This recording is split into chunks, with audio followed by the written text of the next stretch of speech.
계속 올려준다는 얘기예요? 예, 계속 올려놨어요. 거기 보면 400 몇 개도 올라가 있을 거예요. 근데 오늘 수업도 그 전반적인 수경 재배에 대한 얘기를 할 거고요. 다음 시간부터는 제가 또 책을 또 만들었는데 600페이지짜리 책이 있거든요. 그거를 제가 여기다 놓고 할 테니까 그 과대표가 와서 빼다가 내가 파일 알려드리고 빼다가 카톡에다 올려주세요. 그리고 말씀드렸듯이 한 권을 인쇄하는데 한 4만 원 들더라고요. 돈이 없어갖고 예산 나오면 제가 예산 만들어갖고 제가 나중에 칼라로 인쇄해서 나가기로 하거든요. 그래서 제가 그 교재는 내년에 하는 교재 같은 경우 제가 이제 수업하는 내용들은 거의 다 그 제가 개발 자체 교재 쓸 거예요. 왜냐면 이게 국내에 있는 교재들이 옛날 책들이고 그 다음에 최신 자료들은 다 영어로 돼 있어갖고 교육할 수가 없어갖고 제가 이거를 다 저기 한국에 맞게 우리나라에 실제 맞게 바꿔놨거든요. 그러면은 오늘은 이제 수경재배의 이해, 수경재배가 뭔가 이제 그거 물어볼게요. 수경재배를 왜 해야 되는지, 그다음 수경재배가 무엇인지를 한번 볼게요. 이걸 이제 옛날에는 양약재배라고 했는데 우리가 수경재배라 이름을 바꿨어요. 지금 그래서 공식적으로는 수경재배가 맞아요. 왜 수경재배일까요? 양약재배로 안 하고? 소비자 때문에 그래요. 양약하면 뭐예요? 냄새가 조금 무슨 냄새가 나요? 화학약품 냄새가 나죠. 그러니까 우리가 그렇게 하다 보니까 우리가 이제 이건 소비자 친화적이지 않다 그래갖고 우리가 공식적으로 양액재배라는 이름을 사용하지 않고 수경재배로 사용하기로 했어요. 그래서 우리 학생들은 앞으로 양액재배를 하지 말고 그냥 수경재배로 생각하시면 수경재배. 우리가 수경재배를 하고 있다. 근데 제가 만든 자료 중에는 양액재배로 써 있는 것도 있어요. 왜냐하면 이게 옛날부터 만들었던 자료들이다 보니까 양액재배, 수경재배로 통합되어 있지만 우리 머릿속에는 수경재배를 해야겠다. 그 다음에 또 하나가 제가 앞으로 배액이라는 얘기를 얘기할 건데요. 폐액이란 말도 써요. 뭐냐면은 물을 주고 나면은 바깥으로 빠지는 물이 있거든요. 그걸 갖다가 옛날엔 폐액이라고 했는데 그것도 느낌이 어때요? 무슨 냄새가 조금 이상한 쓰레기 냄새 뭐 이런 환경 오염 냄새가 나잖아요. 그래서 우리가 그것도 배액이라고 써요. 배액. 그래서 우리는 수경재배 또는 수경재배라고 하고 그다음 폐액이라고 안 하고 배액이라고 불러요. 이것들. 그러면 수경재배가 무엇이냐에 대해서 좀 볼게요. 일단은 우리 과채류 수경재배에서 제일 많이 사는 것들을 보면은 토마토, 파프리카, 오이, 딸기 이 네 가지가 제일 많이 하고 있고요. 그 다음에 요즘에 늘어나고 있는 것들이 상추가 좀 늘어나고 있어요. 근데 상추가 많이 안 늘어난 이유가 뭐였냐면은 왜 토마토하고 오이하고 파프리카하고 딸기가 많이 되고 상추가 요새 시작됐을까요? 단가 때문에 그래요. 단가가 수경재배 시설을 할 때 상추 수경재배 시설이 더 비싸요. 근데 문제는 상추 단가도 싸거든요. 그러다 보니까 지금 현재 시작된 거는 이제 이런 과채류주로 시작됐고 이제 엽채류로 넘어가는 상태다 하시면 돼요. 그다음 생산량을 보게 되면은 뭐 네덜란드, 한국 그렇다고 하는데 사실은 이게 2017년 기준으로 이건 맞긴 맞아요. 생산량이 우리가 적은 거는 여기서 더 중요한 점이 있어요. 왜 네덜란드보다 우리가 작을까에 대한 얘기를 해볼게요. 지금 이것보다 많이 올라갔어요. 지금 네덜란드에 한 70~80%까지 수준이 올라갔거든요. 지금 생산량이 네덜란드 생산량하고 한국 생산량하고 독일 그러니까 똑같이 1년을 키우면 생산량이 거의 70~80%에 달아요. 근데 우리가 왜 100%를 못 따라하는지 아세요? 네덜란드가 기술이 좋아서? 그럴까요? 아니에요. 기후 때문에. 우리가 기후를 극복할 수 없다고 했잖아요. 우리는 기후에 맞게 살아가요. 우리는 그 과채류를 키울 때 보통 7월 달에 6, 7월 달에 안 심고 8월 달에 주로 심어요. 왜냐? 6, 7월에 너무 뜨겁잖아. 그리고 우리가 그때 극복할 수가 없으니까 8월에 심어요. 8월에 심어서 9, 10, 11월 달 가면은 처음엔 나무 요만한 나무가 있어요. 식물한테는 광이 밥이죠. 이만한 나무한테 광이 많이 필요할까요? 아니요. 별로 필요 없죠. 근데 내가 8월에 심었는데 광이 되게 많아. 9월 달에 많아. 다 필요 없으니까 어떻게 해요? 차광해 버리거든요. 근데 실제로 광이 필요한 시기가 이제 10월부터 필요한데 어때요? 10월부터 갑자기 광이 뚝 떨어지죠. 근데 나무는 엄청 커져 있어요. 그러니까 어때요? 양이? 안 나올 수밖에 없죠. 근데 유럽은 1월 달 심어서 12월에 끝나요. 광이 많을 때 나무가 제일 크고 광이 줄어들면서 나무를 적심해서 나무를 작게 만들거든요. 과일을 적게 만드는. 그러니까 자연의 순리에 맞게 온실을 운영하는데 우리는 자연을 극복하고 하죠. 극복하는 것 같아요. 생산량이 떨어질 수밖에 없죠. 근데 우리가 8월에 심는 이유는 뭘까요? 10월, 11월 때 11월, 10월 비싸거든요. 그러니까 우리 그때 심을 수밖에 없죠. 우리 돈에 관련된 문제들이잖아요. 이것들이요. 그러니까 생산량이 많은 게 중요한 게 아니라 돈을 버냐 못 버냐가 중요한 거거든요. 그래서 이건 쭉 읽어보시고 지금 생산 차이가 이유가 보면 어떤 광량, 온도 및 기후. 첫 번째 생산 차이가 바로 광량 및 온도 및 기후가 네덜란드보다 우리가 굉장히 안 좋다. 우리는 무슨 기후예요? 대륙성. 겨울에는 러시아보다 추워요. 여름에는 대만보다 더워요. 제가 대만에 6개월 정도 근무한 적이 있는데 옛날 젊었을 때 갔었는데 그때가 그러던 거예요. 8월 6, 7월 달 얘기가 그러는 거예요. 야 우리는 막 이렇게 뜨겁지 너 힘들지 그러길래 야 한국 딱 그 뭐라 인터넷으로 한국 자료를 보여주면서 막 서울 38도 보여? 그랬더니 자기는 38도가 없대요. 왜냐면 바다 그 대만에 보면 주변에 바다가 있잖아요. 그러니까 바다에 바람이 부니까 38도까지 올라가진 않아요. 걔들은 뭐 33도, 35도지. 우리는 그 대륙 기후잖아요. 그러니까 38도 막 이렇게 올라가는 거예요. 얘들이요. 굉장히 안 좋은 기후죠. 그리고 한국은 또 추울 때 얼마큼 추워요? 영하 뭐 20도까지 떨어지는 경우가 가끔 있죠. 뭐 없다고 볼 수도 없고 보통 10도는 자주 떨어지죠. 겨울철에. 그러니까 이 정도 기후가 있는 나라가 없다. 그런 거 어때요? 환경이 아주 극악 조건이니까 우리가 농사를 짓죠. 그래서 첫 번째가 기후 때문에 그렇다. 그러니까 이 기후 때문에 우리가 재배 작품을 어떻게 해요? 이 기후에 맞춰 재배 작품을 선택하잖아요. 그러니까 우리가 생산량이 작을 수밖에 없어요. 그나마 기후에 의해서 재배 작품이 선택됐는데 이 재배 작품이 뭐예요? 그 기후에서는 경제성이 가장 높은 작형이다 생각하시면 돼요.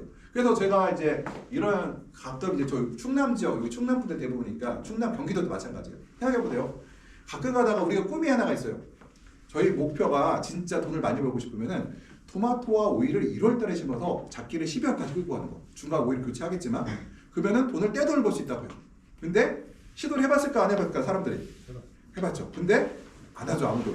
가끔 가다가 누가 하느냐 뭣도 모르고 새로운 들어온 분들이 해요. 사람들이 세상 사람들이 바보인 줄 알아. 왜 안 했을까 하면은 거의 다 망하기 때문에 물론 성공한 사람이 개중 있을 수도 있어. 근데 우리가 이게 뭐라고 했어요? 10번 농사 지면은 어떻게 해야 돼요? 10번 다 중간 이상 나와야 되는 거죠. 한 번만 망해도 안 돼요. 그럼 우리가 그 모험을 할 수가 없다는 거죠. 그것들이요. 그러니까 가끔 가다가 이제 처음 하시는 분들이 이쪽 시도론회를 알기로 좀 우습게 하는 거죠. 야, 왜 안 해? 돈이 이렇게 비싼데, 이 시기에 이렇게 비싼데 왜 안 하지? 이렇게 한단 말이에요. 근데 우리가 이 기후를 극복할 수가 없기 때문에 우리가 재배 작형이 고정되어 있다는 거예요. 그러면 내가 온실이 좋으면 재배 작형이 조금 더 기후가 극복되니까 내가 조금 더 뭔가 할 수 있겠죠. 내가 기후가 좋으면은 남들은 8월 15일 날 심는데 나는 8월 1일 날 심을 수가 있어요. 내가 온실이 좋으면. 그럼 5월 1일 날 심는 사람, 15일 날 심는 사람하고 몇 천만 원 정도, 몇 천만 원? 한 자람 1억까지도 차이가 날 수 있어요. 이렇게 같은 3,000평에서 면적에서. 근데 시설이 좋아야 되잖아요. 뭐 안개 분무기 있어야 되고 스크린도 좋은 게 있어야 되고 창 여는 방법도 굉장히 최신식으로 돼 있어야 되고 이런 설비들이 좋으면은 내가 일주일 열을 먼저 심을 수 있다. 그러면 일주일 열을 심는 게 돈에서 몇 천만 원의 차이가 난다는 거죠. 이것들이요. 내가 근데 설비가 안 되면 안 돼요. 이것들이. 뭐 터널 일반 온실에서 8월 1일에 심었다가 다 쪄 죽어요. 그건 우리가 도전할 수 없는 거. 우리가 안 하는 이유는 다 그 이유가 있는 것들이에요. 하드웨어가 있죠. 이제 그다음에 이 기후를 극복하는 게 뭐예요? 설비죠. 이 설비가 좋으면 좋다고 했어요? 아니랬죠. 경제성 있게 좋아야 된다는 거죠. 이게 무조건 좋으면 안 돼요. 이것들은. 그 작물에 따라 다르다 이것들은. 작물에 따라 다르고 내가 실제로 많이 생산해서도 실제로 적자 날 수도 있고 설비가 너무 좋아져 버리면. 그래서 그다음 소프트웨어는 뭐예요? 재배 기술의 발달. 지금 세도에 제가 이 충남 이쪽에 제가 20여 년 근무하다 보니까 그 공선에 그러니까 농협 공선에서 이제 그 자료들 제가 이제 가끔가다 좀 받아보는 게 있어요. 보면은 신기한 게 생산량이 약 20년 전보다 그러니까 내가 대추토마토가 처음 나왔던 15년 정도보다 지금이 생산량이 얼마나 올라갔습니까? 거의 1.5배 생산량이 급상승했어요. 왜냐? 재배 기술과 뭐가 발달했다? 전후반 산업 발달 뭐냐? 품종이 좋아짐에 따라서 품종이 생산량이 늘어나고 재배 기술이 발달함에 따라서 과거보다 한 1.5배 이상 따기 시작했어요. 근데 이게 어떤 얘기를 하고 싶냐면요. 과거 15년 전하고 지금하고 방울토마토 가격이 같을까요? 다를까요? 같아요. 똑같아요. 조금 올랐는데 요즘에 좀 올랐지 얼마 전까지 똑같았어요. 그러면은 과거에 했던 사람들하고 지금 했던 사람하고 어떤 차이가 있느냐? 과거에는 예를 들어서 200평 온실에서 1200자, 1300원짜리라고 하면 지금 1800자, 1500, 1800원짜리. 그러니까 어때요? 가격이 같아도 생산성 향상에 의해서 극복된 거죠. 그러면은 생산성 옛날에 머물렀던 사람 어떻게 될까요? 도태됐죠. 다 도태됐어요. 그래서 옛날에 한 봉선에서 60명이었으면 지금 40명, 30명 줄었고 면적은 늘었거나 조금 같거나 늘었고 생산량, 출하량을 보게 되면 거의 1.5배, 2배가 나와요. 그러니까 굉장히 과거보다 생산량은 급속으로 늘어나고 있다는 거죠. 재배 기술도 발달하고 전후반 산업이 발달함에 따라서. 그러니까 재배 기술에 대해서 얘기를 할 때 지금 이게 엄청난 차이가 있는 게요. 재배 기술이 15년 전에 수경 재배한 거하고 그러니까 15년 전 하고 지금하고 수경 재배 기술이 같을까요, 다를까요? 전혀 달라요. 완전히 과거 거 책을 보게 되면은 그거를 지금 책하고 비교하면 지금 책이 잘못됐다고 할 정도로 완전 바뀌어져 있어요. 그러면은 과거 게 잘못됐나요, 현재 게 잘못됐나요? 과거 게 잘못됐어요. 우리가 그거 보면서 아 이거에 대해서 할 때 우리가 과거에 이런 실수를 했었구나 했는데 이 재배 기술이라는 게 과거 15년 전, 20년 전하고 지금 기술을 비교해 보면은 달라진 게 굉장히 많다는 거고요. 이것들이요. 그래서 생산자 의식 같은 경우는 뭐가 있냐면 과거보다 이게 있습니다. 기업가 정신이라는 게 뭐냐면 목표 설정인데요. 인풋 아웃풋. 그러니까 아끼는 게 다가 아니라는 거죠. 그러니까 뭐냐면은 과거에는 내가 그 온실을 운영해서 전체 경비에 그러니까 전체 매출액의 60% 70%를 내가 마진으로 먹겠다 했단 말이에요. 지금 과거에. 지금은 어떻게 하느냐? 가격이 좋으면 한 40%, 보통은 30%를 목표로 우리가 농사를 운영해요. 그러니까 내가 매출이 10억이면 3억 정도가 감가하고 뭐 일일 갈고하고 내가 3억이 떨어지게 과거보다 농사를 줘. 근데 지금 옛날에는요 10억을 매출을 했으면 7억을 내가 가져가고 3억만 쓴다고 했단 말이에요. 그러니까 이게 이 시드론회가 이제 뭐라고 하면 저는 이제 기업형으로 바뀌고 있어요. 마인드 자체가 이제 투자 대비 얼만큼의 이익을 보느냐. 그다음에 과거에는 사람 쓰는 것도 싫어했거든요. 지금 그렇게 안 하고 면적을 최대한 넓히고 사람을 많이 쓴 쪽으로 가요. 왜냐면은 내가 어차피 관리하는 거는 어차피 내가 가서 일을 그러니까 수확을 하거나 그런 재배 작업을 안 한단 말이에요. 그러다 보니까 이제 그러니까 외부 인력을 많이 투자할수록 나에 대한 수익이 증가하는 거죠. 나는 어차피 혼자고 외국인 10명 쓰면 어때요? 10명에서 나한테 돈을 벌어주는 거고. 그래서 실제로 저기 부여나 이런 데 가서 보면 이쪽 하신 분들 얘기 들어보면은 외국인이 참 고마운 존재다 이렇게 얘기해요. 제가 나한테 돈을 벌어다 주네요. 내가 10명을 쓰면 10명이 나한테 돈을 벌어주고 20명을 쓰면 20명이 나한테 돈을 벌어다 주는 거예요. 그래서 나는 면적을 높이고 외부에서 인력을 많이 데려올수록 나는 수익이 나는 구조다 이렇게 얘기를 해요. 이것들요. 그러면은 근데 걱정할 거 없어요. 외국인을 쓰면은 또 이런 생각이 있더라고요. 기업형된 농장들도 있는데 그것도 계속 생길 거예요. 계속요. 근데 제가 아시는 분 이제 세도에서 이제 어떤 양모 사장님 말씀이 면적이 한 4,000평 돼요. 이제 꾀가 나시더라고요. 외국인을 대고 쓰다 보니까 외국인을 대고 썼잖아요. 그러다 보니까 내가 어디 갈 수가 있어요, 없어요? 못 가요. 그러니까 마실은 갈 수 있는데 옛날 같았으면 5박 6일 뭐 외국을 갔다 와야 돼. 그걸 못 간다는 거예요. 그러니까 이분이 하신 말씀이 야, 내가 300만 원 정도 줄 테니까 어디서 초보 데리고 와라. 그럼 내가 얘를 내가 온실에 있을 때는 가리키면서 뭘 하고 내가 없을 때는 얘를 통해서 외국인을 통제하겠다 이렇게 얘기를 하시더라고요. 그냥 뭐냐면은 드디어 뭐예요? 외국인 말고 전문 재배사의 고용이 일반 농장들, 작은 농장, 작다고 할 수 없어요. 4,000평이면은 그 정도에서 시작됐어요. 왜냐면은 자기가 돈은 1년에 2, 3억 버는데 한 4천만 원 떼주고 편하고 자기도 좀 여유롭게 살고 싶다는 거예요. 그래서 이것들이 지금 기업가 정신, 그래도 이쪽으로 가고 있다 지금 온실들이. 근데 이거는 이미 축선에서 끝났어요. 그러니까 양계나 양도는 이미 이쪽으로 다 가버렸어요. 이쪽으로. 이제 지금도 시드론회 쪽으로 이렇게 가고 있다고 생각하시면 될 것 같고요.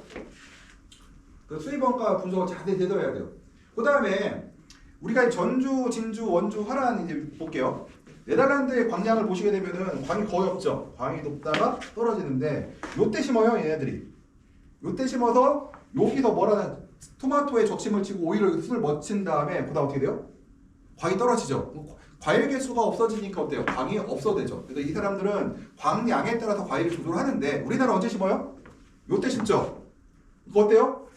광이 너무 많으니까 광이 그러니까 식물한테 필요 없는 광은 뭐라고 했어요? 좋은 거예요, 나쁜 거예요? 그래도 광도 나쁜 거로 했죠. 광이 너무 많으면 나빠요. 그러니까 이 광이 너무 많다는 개념은 큰 나무냐 작은 나무냐에서 그 광량이 달라져요. 똑같은 사벼 같더라도 작은 나무는 광이 셀 수 있고요. 큰 나무는 광이 부족할 수도 있어요. 그러니까 이거를 갖다가 요 시기의 광은 100W, 200W만 와도 충분한데 광이 거의 1000W 들어오는 시점이다 보니까 광이 너무 많다는 요때 심어서 가니까 어때요? 여기쯤 되면 나무가 최성기에 이르고 그 다음부터 어때요? 광이 쭉 빠지잖아요. 그래서 이런 일들이 생기고요. 또 하나 재밌는 게 있습니다. 이 전주하고 진주하고 볼게요. 전주, 진주. 이게 녹색이 이제 진주고 빨간 게 전주거든요. 누가 농사해야 전주가 좋아요, 진주가 좋아요, 농사짓기가? 진주가 좋죠. 맞아요. 그러니까 경상도 쪽이 충남 전라도보다 농사짓기가 좋은 지역이에요. 왜냐? 기획은 우리가 이제 우리가 이제 온실을 운영하는 사람들은 우리가 한반도에 같이 만든다고 했잖아요. 세계적으로 다 봐야 된다고 했잖아요. 우리가 이제 외국 나갈 수 있단 말이에요. 이것들. 그러면은 산맥 지역을 봐야 되는데 경상도와 전라도를 가른 뭐가 있어요? 충청도까지 산맥이 있죠. 차련산맥 가라기로 저기 태백산맥 주락이 쭉 있죠. 그러면은 겨울에 바람이 어떤 바람이에요? 북서풍이 불죠.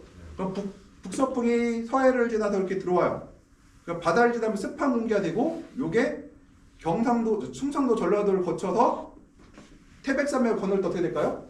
이쪽에 눈을 확 내리고 넘어갈 때는 건조한 공기가 돼요. 그래서 이 진주, 그러니까 경상도 지역이 이 전라도, 충청도보다 광이 많아요. 그러면은 생산량도 많을까요? 그렇진 않아요.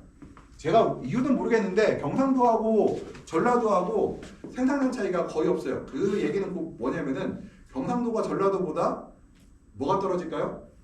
재배 기술이 떨어지는 거죠. 제가 볼 때는 하나밖에 없어요. 이거는 광량으로 봤을 때 분명히 얘네가 10% 이상 더 따야 돼요. 근데 절대로 그렇지 않거든요. 그러고 봐서는 기술력이 떨어지더라는 거죠. 그래서 이거는 기후가 그렇다는 거지, 같은 기후인데 전라도 경상도가 수확량이 같은 거 보면은 이거는 우리가 기술로 충분히 극복이 가능하고, 만약에 경상도가 그 기술을 익힌다고 하면은 아마 요만큼 10% 15% 아마 더 나올 확률이 높아요. 이것들이.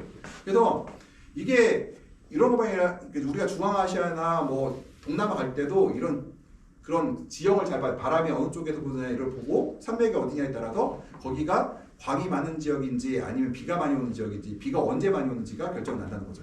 그래서 우리가 중앙아시아에 진출한 사람들이 실패를 본 이유가 뭐냐면요, 광량이 많대요. 광량이 언제부터 많냐? 춘분부터 추분까지 많아요. 근데 겨울엔 뭐냐? 우리가 천간산맥이라는 산맥이 있죠. 중앙아시아 남쪽에. 그러면 어떻게 될까요? 몬순기 여름철에, 겨울철에 바람이, 여름철에는 이렇게 해서 그 천간산맥을 딱 그러니까 인도양에 있는 바람이 넘어올 때 어떻게 될까요? 히말라야 산맥이나 천간산맥이 거치면서 비를 인도에 확 뿌리죠. 인도에 뭐예요? 그 인도의 몬순기후라고 하죠. 비가 엄청 내리잖아요. 근데 습을 다 뿌려내고 나면 3,000m 넘어가면 공기가 어떻게 돼요? 건조하죠. 그러니까 여름에, 그러니까 봄부터 가을까지 광이 많은 거예요. 비가 안 오니까. 근데 문제는 겨울이에요. 겨울에는 뭐가 불어요? 저기 북극에서 구름이 남쪽으로 부는데 그거 어디에 걸려요? 천안함에 걸리죠. 그럼 어떻게 돼요? 여기 부딪히면서 구름이 이쪽에 져버리죠. 광이 없는 거예요. 그래서 그쪽 사업계획서를 보게 되면은 중앙아시아에 뭐 광이 많다고 하는데, 그 얘기는 추분부터 충분까지 얘기고, 충분부터 충분까지 얘기고, 우리가 필요한 건 뭐야? 중앙아시아 사람들도 12월, 1월, 2월 달에 과치를 따야 돈이 돼요. 그러니까 결론은 광이 없는 거죠. 그래서 보시게 되면은 화란도 이게 전체 그 우리가 기후를 보고, 우리가 나중에 아마 사업계획서 작성할 때 이 데이터를 넣으면은 되게 이쁘게 나와요. 그래서 우리 생산량을 우리 지역에서 얼마큼 나올 건지를 할 때 이 광량 데이터를 보고요. 온도 추이도 보게 되면은 재미는 있죠.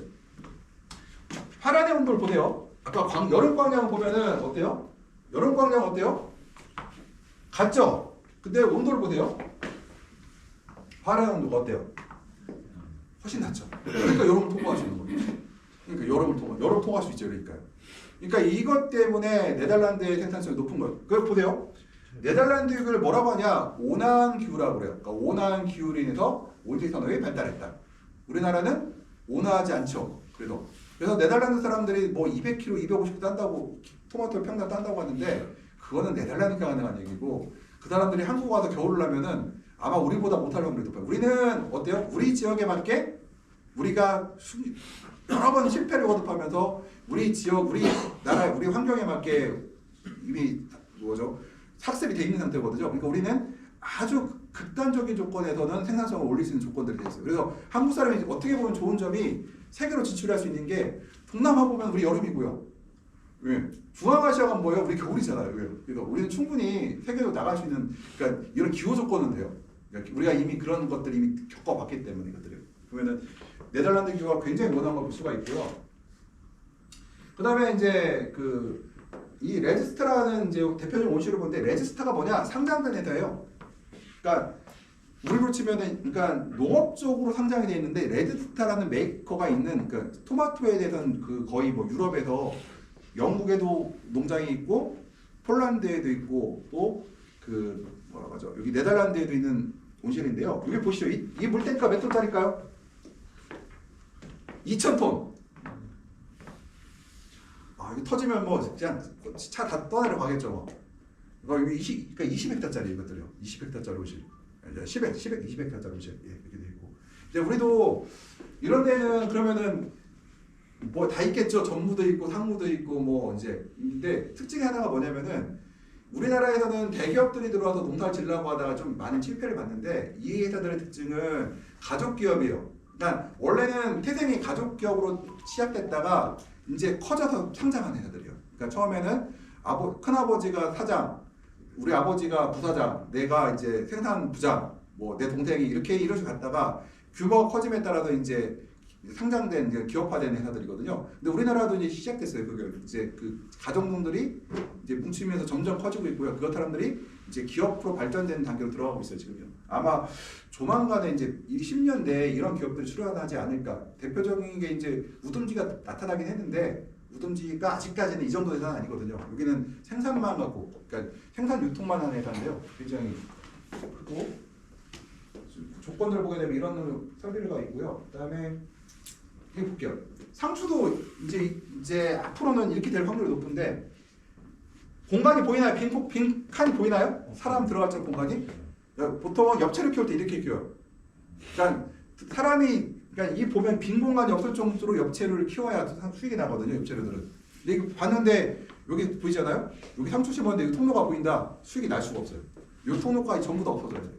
그래서 그다음 무빙 거터라고 해서 거터가 움직이는 체계를 사용하고 있는 것들이 있거든요. 대부분 볼 수가 있고. 근데 이상하게 얘도 그렇고 파이프가 좀 하얀색 아니에요? 왜 하얀색일까요? 이거 분체 도장이라고 해서 하얀색으로 하는데요. 이제 빛을 반사시키는 것, 온실내를 좀 시원하게 만들기 때문에 이 흡수하지 않고 반사시키는 것들 여러 개들이 있고. 그다음에 제가 여기 상추를 이제 아까 봤죠? 이쪽에서 이제 사람이 서 있으면은 이쪽에서 수확을 해요. 이렇게. 공간이 없잖아요. 그래서 그러니까 저쪽에서 심으면은 쭉 밀고 여기까지 오면은 수확 시기에 도달을 해요. 만약에 온도가 높은 여름 시즌은 어떻게 할까요? 좀 빨리 돌릴 테고 추운 때는 좀 천천히 돌리면서 이렇게 순환 생산을 하겠죠. 이렇게요.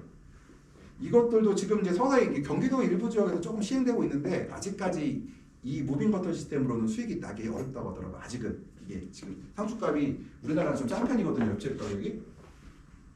지금 이건 장미하는 건데 장미도 이렇게 해서 지금 하고 있는 모습이고. 그 다음에 이제 CHP라고 해서 이거는 이제 이게 열병합 발전기라고 해서 이제 열도 만들고 전기도 만들어내는 건데 이제 이 CHP라는 기기, 그러니까 보일러를 사용하려면 면적이 얼마나 될까요? 한 10헥타 정도는 돼야지만 CHP라는 기계를 사용할 수가 있어요. 이걸 보면 여기다가 가스 터빈으로 가스를 공급해서 전기도 만들기도 하고 그다음에 열을 만들기도 하고요. 그다음에 여기서 가스를 갖다가 여기서 태우면은 뭐가 나오죠? 이산화탄소 나오죠. 이산화탄소를 어떻게 할까요? 온실안으로 집어넣어요. 온실안으로. 그럼 온실안으로 집으면은 그러니까 네덜란드하고 우리가 차이점이 보면은 네덜란드에서 사용하는 그 네덜란드 사람들하고 교육을 할 때 보면은 그 탄산가스를 잠깐 이게 촬영 중에 일단 유튜브에 올려놔주려고요. 그래서 그러니까 유럽 같은 경우에도 네덜란드에서 보면은 뭐 700, 1000을 공급하라고 해요. 탄산가스를. 근데 그게 가능한 이유가 뭐냐면요. 보일러가 저 가스 보일러예요. 그 가스 보일러에서 가스를 태우고 그거를 갖다가 어떻게 할까요? 온실 안으로 집어넣겠죠. 근데 여기서 열이 밤에 필요해요? 낮에 필요해요? 밤에 필요하죠. 이산화탄소는 낮에 밤에 필요해요? 밤에 필요해요? 낮에 필요하죠. 이산화탄소는 광합성할 때가. 그러면은 이상하죠. 가스를 태웠는데 내가 이산화탄소를 공급할 가스를 태워서 밤에 태우면 이산화탄소가 어떻게 돼요? 하늘로 날아갈 거예요. 전부 다 사라질 거 아니에요. 못 쓸 거 아니에요. 온실에 못 넣죠. 그럼 어떻게 할까요? 이산화탄소를 저장할까요? 아니겠죠. 뭘 저장할까요? 거꾸로 열을 저장해요. 그러니까 뭐냐면 아까 그 추가 탱크 보였죠? 2,000톤짜리. 거기다 뭐래요? 낮에 가스로 물을 막 데펴요. 그러면 뭐가 나와? 이산화탄소 나오죠. 그걸 온실 안에다 싹 집어넣고 밤에 그 열을 사용해요. 그러니까 걔네는 탄산가스가 공짜기 때문에 막 700, 1000 집어넣고 있거든요. 우리나라는 어떨까요? 액화 탄산가스거든요. 액화를 쓰게 되면 킬로그램당 350원 뭐 이렇거든요. 그러니까 이거를 우리가 낼 수가 없어요. 그러니까 우리가 네덜란드하고 우리가 다른 조건들이 뭐냐 이런 것이 달라요. 그러니까 우리는 탄산가스를 액화로 쓰기 때문에 굉장히 단가가 비싸고 유럽은 네덜란드는 공짜로 쓰기 때문에 낼 수가 있잖아요. 그러니까 우리는 액화를 탄산가스 넣을 때는 다른 환경과 비교해서 넣어야 되냐 말아야 되냐 판단하는데 얘들은 그게 아니라 그냥 넣으면 돼요. 그냥 어차피 공짜니까 조금이라도 도움되면 도움이 되는 거거든요. 대신에 한국에서 어때요? 다르죠. 그래서 혹시라도 여기 오신 분 중에서 탄산가스를 공급하려고 하시면 하지 마세요. 해봐야 거의 도움 안 돼요. 왜냐면은 온실이 진짜 첨단이 돼야 돼요. 1헥타에 35억짜리 이렇게 돼야 가능하지. 1헥타에 10억짜리? 이거 넣어봐야 소용없어요. 왜냐면은 광합성 제한 조건이 이산화탄소가 아니라 다른 거일 확률이 더 높아요. 그런 온실에서는. 어차피 제가 그랬잖아요. 10억짜리는 토마토 몇 킬로만 따면 된다? 80kg. 35억짜리 얼마 수확해야 된다? 150kg잖아요. 광합성률이 누가 높아야 돼요? 35억짜리 높아야 되죠. 근데 80kg 따는 온실은 이산화탄소가 아니라 다른 것이 제한 확률이 높다는 거예요. 그래서 잠깐 이거 보여드리고, 그래서 오늘 하는 것들은 전부 다 오늘 인트로덕션을 하는 것은 수업 내용들을 이런 내용들을 우리가 수업할 때 이런 것을 사용하기 위해서 수업을 하는 거거든요. 그 관리 뭐죠? 환경 관리라고 수경재배를 하는 거거든요. 지금 요거 보시면은 이제 CHP로해서 이제 보광등을 사용했는데 이건 고압 나트륨으로 쓰고 있고요. 옛날에는 이제 지금도 그 보관을 쓸 때는 고압 나트륨 또는 LED 등을 쓰게 돼 있어요. 근데 제일 많이 쓰는 거는 아직도 LED보다는 고압 나트륨 등을 많이 쓰고 있어요. 가격이 1헥타에 LED 쓰려면 거의 10억 들어가고요. 고압 나트륨은 3, 4억 정도 들어가니까 아직 경제성 때문에 이제 비용 때문에 없고요. 지금 이거는 이제 그 유럽에서 보관을 하고 있는 모습이고, 그다음에 요새는 뭐 이제 이렇게 전기를 이제 자체로 태양광을 좀 쓰기 위한 모습들도 좀 보이고 있고요. 좀 에너지 적게 사용하려고. 그다음에 네덜란드 생산 추이를 보게 되면은 생산량이 어때요? 80년대보다 2010년대가 되면 어때요? 오이 같은 생산량이 거의 2배 이런 거 볼 수가 있고, 토마토 같은 경우도 125% 올랐죠. 근데 우리나라도 마찬가지. 아까 말씀드렸죠? 한 10여 년 전보다 지금 생산량이 거의 50% 정도에서 많게는 100%까지 지금 올라간 상태가 돼요. 근데 지금 이런 생산량이 오른 이유가 있어요. 가장 큰 이유는 뭔지 아세요? 광이에요. 자연광이 들었을까요? 아니요. 자연광은 그대로죠. 뭐가 들었을까요? 그러면 과거보다 광 투하율이 그러니까 옛날보다 온실 안으로 들어오는 광량이 증가했어요. 그러니까 자연 때문에 그런 게 아니라 우리가 온실의 자재가 좋아짐에 따라서 좋아졌어요. 우리나라 볼게요. 한 15년 전만 해도 PO 필름이 많지. PO 필름이 있어요. 그다음 PE 필름이 있는데 PO가 PE보다 나중에 배울 거예요. PO 필름이 PE 필름에 비해서 광 투하율이 15% 떨어져요. 그러면 당장 PE2에서 PO로만 바꿔도 광이 15% 늘어날 것 같아요. 생산량이 15% 이상 올라가는 게 맞잖아요. 겨울에는 약광기 때는 광이 생산량이 제한이 오르니까요. 이런 자재들이 바뀌기 시작했다는 거예요. 그러면서 생산성이 급증하고 있고요. 그러면서 자재만 좋아지면 좋을까요? 그 자재가 좋아지니까 그 자재를 더 잘 사용해서 이제 연구도 하고 교육을 받다 보니까 생산 기술 수준이 올라가서 이렇게 올라갔고요. 우리나라도 거의 이 정도까지 올라갔어요. 생산량은 과거에 비해서 거의 2배 이상 면적 다 올라간 상태가 돼 있어요. 그다음에 생산성에서는 현대화됐고 뭐 일단은 현대화됐고요. 일단 제일 좋은 건 제가 볼 때 현대화된 것들하고 이 수준들, 재배 수준들이 높아진 것들이, 교육 수준이 높아진 것들이 상당히 큰 도움이 됐다고 보시면 되고요. 간단하게 얘기해서 그 토마토나 오이 잎을 갖고 얘기할 때도 옛날에 잎을 엄청 많이 가져갔어요. 지금 잎을 많이 가져갈까요? 조금 가져갈까요? 조금 가져가요. 왜 조금 가져가느냐? 잎이 많아봐야 우리가 광합성 하는 양이 중요한 게 아니라 광합성의 효율하고 과일을 키워내는 게 더 중요하거든요. 그런 쪽으로 접근하다 보니까 과거보다 잎을 적게 가는 기술로 가고 있거든요. 처음에 이파리를 한 15장, 16장 하다가 요즘은 6장, 7장 반으로 줄었거든요. 그러니까 과거의 기술과 지금의 기술은 전혀 달라요. 그것들. 그다음에 그래서 이제 온실의 칩고가 높아진 것들 보면은 어떤 책에서 보면 이런 얘기가 나와요. 뭐 스마트팜이 되어서 생산량이 올라갔다고 얘기가 나오는데 실제 그럴까요? 온실의 구조가 좋아졌기 때문에 사실은 옛날보다 온실이 계속 높아지고 있거든요. 과거에는 칩고가 뭐 2m, 2.5m, 3m 그랬는데 지금 6m. 그다음에 지금 뭐 논산부여 같은 경우에도 가보면은 아주 저렴한 온실 새로 짓는 거는 아무리 못해도 4m인데 굉장히 온실이 높아지고 있죠. 그러다 보니까 온실의 구조가 좋아지다 보니까 광도 더 잘 들어오고 환경 관리도 더 잘 되다 보니까, 그리고 온실이 좋으면은 내가 뭘 할 수가 있을까요? 기술을 쓸 수가 있어요. 제어를 더 많이 할 수가 있어요. 내가 커튼이 한 장 있는 사람보다 2장 있는 사람, 커튼이 아주 질이 안 좋은 것보다 질이 좋은 커튼을 2장 갖고 있으면은 그 커튼을 갖고 온실 환경을 제어할 수 있는 기술을 사용할 수가 있거든요. 그러면은 온실이 더 좋아지겠죠. 자재만 좋아진 게 아니라 자재가 좋아짐에 따라서 그 자재를 이용해서 사용할 수 있는 환경 제어의 기술이 더 발달합니다.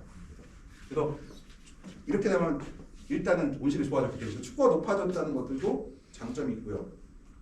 그다음에 이제 인터플랜팅이라고 해서 지금 세도에서는 거의 지금 수경재배는 거의 인터플랜팅 쪽으로 가고 있어요. 뭐냐면은 토마토가 있죠. 밑에 뜨고 있죠. 그러니까 이거 뭐냐면은 간작이라고 해서 기존에 있는 토마토가 있는 상태에 또 심어요. 중간에다가. 그러면은 훨씬 더 생산성을 올릴 수 있는 기술이거든요. 왜냐면은 우리가 토마토를 심어놓고 한 2달이 있어야 수확이 시작하는데 그것도 2달이라는 거는 줍줍이에요. 한 2달 반 정도는 있어야 진짜 수확이 되고요. 오이도 심어놓고 나면은 한 달 정도 돼야 이제 정상 수확이 시작돼요. 그러면은 이런 간작을 하게 되면은 오이 같은 경우는 15일 만에 수확이 시작되고요. 그러니까 기존 것이 끝나고 15일 만에 수확이 되고 토마토 같은 경우도 한 달에서 길게는 한 달, 짧은 사람들은 거의 20일에 수확이 돼요. 그러면은 이런 것 때문에 옛날에는 온실이 내가 365일이자 이러네요. 그럼 내가 온실에는 하루라도 비면 돼야 안 돼요? 안 되죠. 내가 최대한 온실이라는 작물이 들어가 있어요.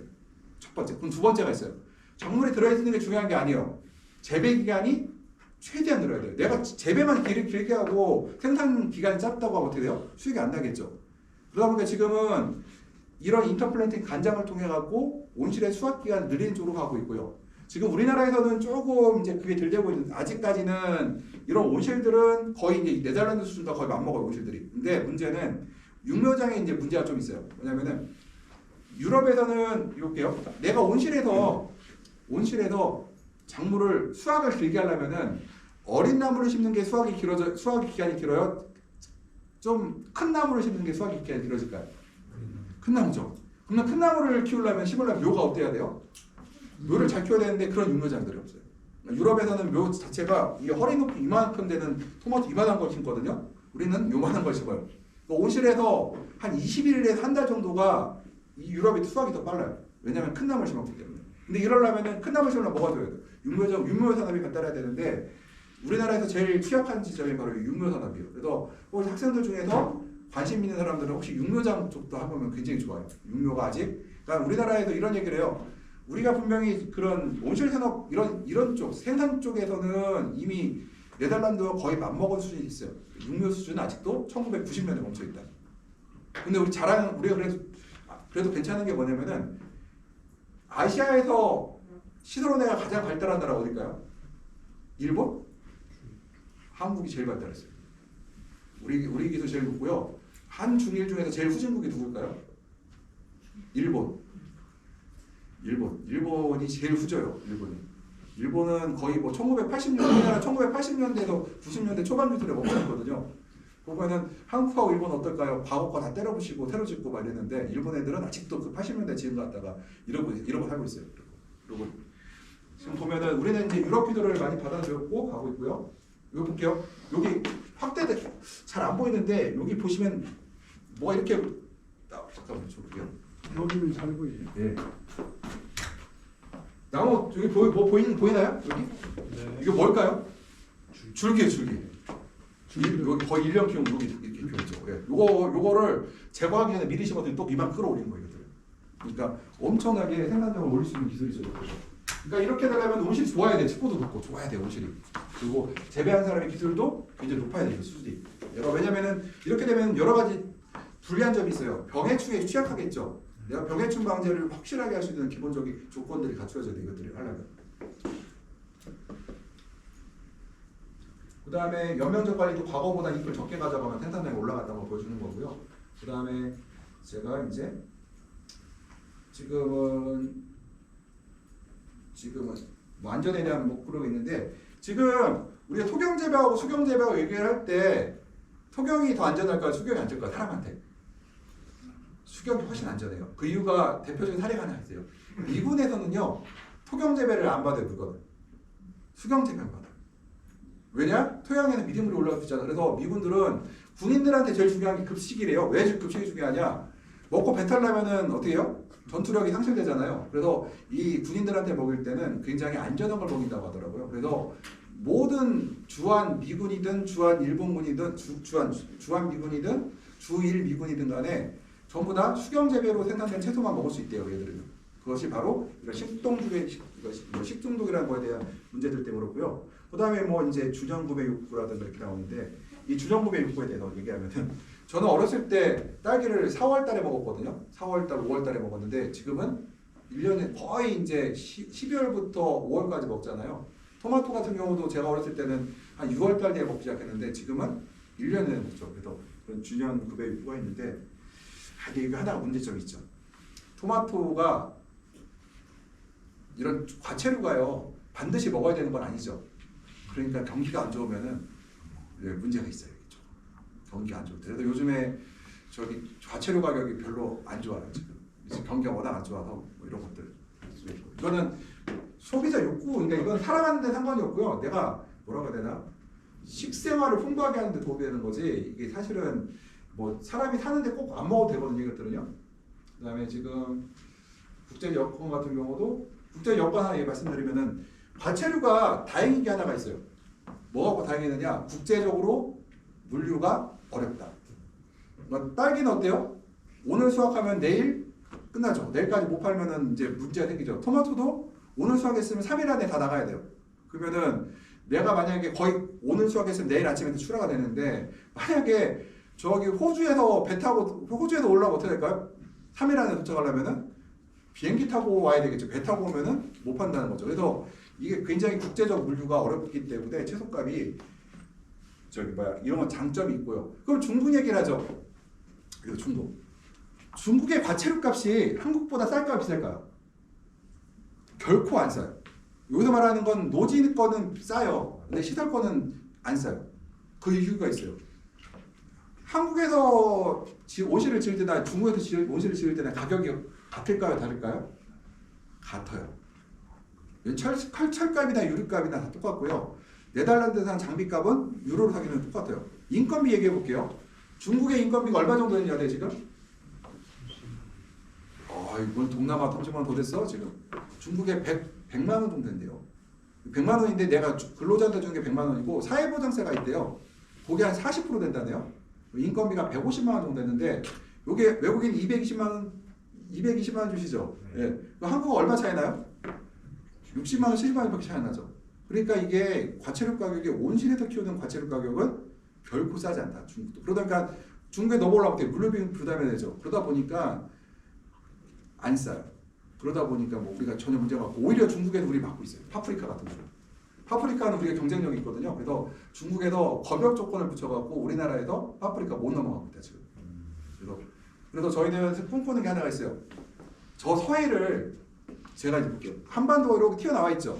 그러면 우리가 이쪽에 남쪽에 누가 있어요? 일본이 있죠. 일본이 지금 저기 쪼그라들었어도 아직까지는 그래서 잘 사는 나라예요. 그러면 아까 일본의 시드로네가 어떻다고 했어요? 아주 그냥 후진국 저기 동남아 수준으로 떨어져 있거든요. 그러니까 가격 경쟁력이 우리한테 안 돼요. 왜냐 생산량이 생산량이 안 나오거든요. 그 면적에 나온 생산량 자체가. 그러면은 중국을 볼게요. 중국의 우리는 서해안이고 그냥 동해안이죠. 중국의 동해안 지대에 뭐가 있나요? 북경도 있고 상해도 있고 중국의 주도시가 다 그쪽에 있죠. 그러면은 저 평택강에서 고속페리 띄워서 가는 게 빠를까요? 내륙에서 오는 게 빠를까요? 평택이 빠르겠죠. 대도시로 가는 게. 그래서 저는 굉장히 이게 미래에는 더 효과가 있어요. 그래서 그 전에 제가 2000년대 초반쯤에 제가 아는 저희 선배 중에 이상돈 박사라고 있어요. 이 양반이 우리 히드론에서 시조세거든요. 거의 네덜란드 기술을 처음으로 들어오고 네덜란드 컨설턴트를 했던 분이에요. 네덜란드에서 한국 사람이 네덜란드 컨설턴트를 했던 사람이라 그런 분이 있는데 그 사람이 하는 얘기가 있어요. 그 아고라는 은행이 있는데 유럽의 아고라는 그런 농업 관련 은행이 있어요. 거기서 전망을 하기를 2020년 지났죠. 2020년에 도달하면은 세계 채소 공급을 터키에서 유럽으로 공급하고 그 다음에 한국에서 동북아시아를 공급하고 어디죠? 저기 어디야? 멕시코에서 미국 북미를 담당할 거라고 했는데 두 개 맞았어요. 터키에서 유럽으로 가고 멕시코에서 미국으로 가는데 아직 한국은 안 됐어요. 이게 지금 국제적으로 아시죠? 이게 한중일이 이게 특히 이게 문제가 북한이 중간에 껴 있어갖고 제가 하나 더 좀 꿈을 크게 가지라고 제가 하나 설명드리면은 동북삼성 있죠? 하얼빈 같은 데 이런데 영화도 있죠? 하얼빈 나오죠? 하얼빈에 가면 인구가 3, 4억이 돼요. 소득이 근데 중국 소득이 결코 안 낮아요. 지금은